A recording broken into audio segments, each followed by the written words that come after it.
പിതാവിൻ്റെയും പുത്രൻ്റെയും പരിശുദ്ധാത്മാവിൻ്റെയും നാമത്തിൽ ആമേൻ. ഈശോ മിശിഹായ്ക്ക് സ്തുതിയായിരിക്കട്ടെ. സുഖമല്ലേ? ദൈവം അനുഗ്രഹിക്കട്ടെ. വളരെ സന്തോഷത്തോടു കൂടിയാണ് ഞാൻ ഇപ്പോൾ നിങ്ങളോടൊപ്പം ആയിരിക്കുന്നത്. ദൈവവചനവുമായി ദൈവം എന്നെ ഇവിടെ നിർത്തിയതിനെ ഓർത്ത് ദൈവത്തിന് നന്ദി പറയുന്നു. ഇന്ന് 2025 അവസാന ദിവസമാണ്. അതിൻ്റെ ആരംഭ മണിക്കൂറുകളിലാണ്. കഴിഞ്ഞ ഒരു വർഷക്കാലം ദൈവം നമ്മെ വഴി നടത്തിയതിനെ ഓർത്തുകൊണ്ട് ദൈവത്തിന് നന്ദി പറയാം. കരം പിടിച്ച് നടത്തി.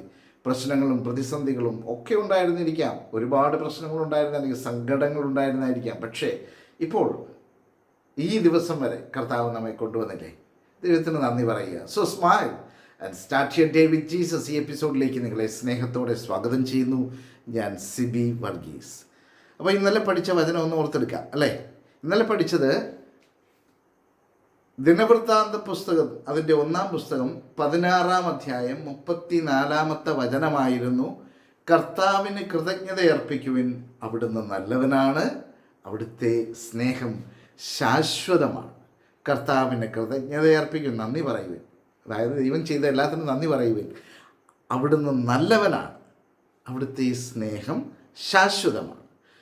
ഈ ദിവസം നാം പഠിക്കുന്നത് വിലാപങ്ങളുടെ പുസ്തകം, അതിൻ്റെ 3-ാം അധ്യായം 22-23 വചനങ്ങളാണ്. വിലാപങ്ങളുടെ പുസ്തകം, the book of lamentations, chapter 3 verse 22 and 23. അത് രണ്ടും ചേർത്ത് വെച്ച് വായിക്കുമ്പോഴാണ് അതിൻ്റെ പൂർണ്ണതയിലേക്ക് നാം കടന്നു വരുന്നത്. അപ്പോൾ ഒരുപക്ഷെ ഈ വചനം എനിക്ക് തോന്നുന്നത് ഒരിക്കൽ നാം പഠിച്ചതാണ്, എങ്കിൽ പോലും ഈ ദിവസം അത് വളരെ നല്ലതാണ് ഒരിക്കൽ കൂടി ഓർത്തെടുക്കുന്നത് എന്ന് ഞാൻ വിചാരിക്കുന്നു. വചനം ഇതാണ്: കർത്താവിൻ്റെ സ്നേഹം ഒരിക്കലും ഒരിക്കലും ഒരിക്കലും അസ്തമിക്കുന്നില്ല. കർത്താവിൻ്റെ സ്നേഹം ഒരിക്കലും അസ്തമിക്കുന്നില്ല. അവിടുത്തെ കാരുണ്യം അവസാനിക്കുന്നുമില്ല. അതാണ്, കർത്താവിൻ്റെ സ്നേഹം ഒരിക്കലും അസ്തമിക്കുന്നില്ല, അവിടുത്തെ കാരുണ്യം അവസാനിക്കുന്നില്ല. ഓരോ പ്രഭാതത്തിലും അത് പുതിയതാണ്.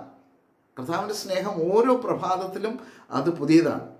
ഇനി അവസാനം പറയുന്ന അവിടുത്തെ വിശ്വസ്തത ഉന്നതമാണ്. അവിടുത്തെ വിശ്വസ്തത ഉന്നതമാണ്. അപ്പം വളരെ സുന്ദരമായ ഒരു വചനമാണ്. കർത്താവിൻ്റെ സ്നേഹം ഒരിക്കലും അസ്തമിക്കുന്നില്ല, കർത്താവിൻ്റെ കാരുണ്യം ഒരിക്കലും അവസാനിക്കുന്നില്ല. അവിടുന്ന് പറയുകയാണ്, ഓരോ പ്രഭാതത്തിലും അത് പുതിയതാണ്, അവിടുത്തെ വിശ്വസ്തത ഉന്നതമാണ്. The steadfast love of the Lord never ceases. His mercies never comes to an end. They are new every morning. Great is your faithfulness. അതാണ്, the steadfast love of the Lord never ceases. അത് മാറ്റപ്പെടുന്നില്ല, അവസാനിക്കുന്നില്ല, അസ്തമിക്കുന്നില്ല. അതുകൊണ്ട് ദൈവത്തിൻ്റെ സ്നേഹത്തിൽ ആയിരിക്കാനായിട്ട് നമുക്കാണ് 2025 അവസാന ദിവസമൊക്കെ, പക്ഷെ ദൈവത്തിൻ്റെ സ്നേഹം ഇങ്ങനെ ഒഴുകിക്കൊണ്ടിരിക്കുക. നമുക്ക് ആഗ്രഹിക്കാം പുതിയൊരു പ്രഭാതത്തിലേക്ക്. നാളെ 2026 1-ാം ദിവസം, ജനുവരി 1-ാം തീയതിയിലേക്ക് നാം കാലെടുത്ത് വയ്ക്കുമ്പോൾ, ദൈവം അനുവദിച്ചാൽ നാം കാലെടുത്ത് വയ്ക്കുമ്പോൾ, അത് വലിയ പ്രതീക്ഷയോടെ, കർത്താവിൻ്റെ സ്നേഹം അനുഭവിക്കാനുള്ള ഒരു കൊതിയോടെ നമുക്കായിരിക്കാനായിട്ട് ആഗ്രഹിക്കാം. ദൈവം അനുഗ്രഹിക്കട്ടെ. പ്രത്യേകം നിങ്ങൾക്ക് വേണ്ടി പ്രാർത്ഥിക്കുന്നു.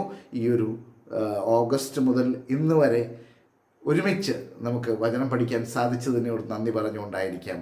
ആമേൻ.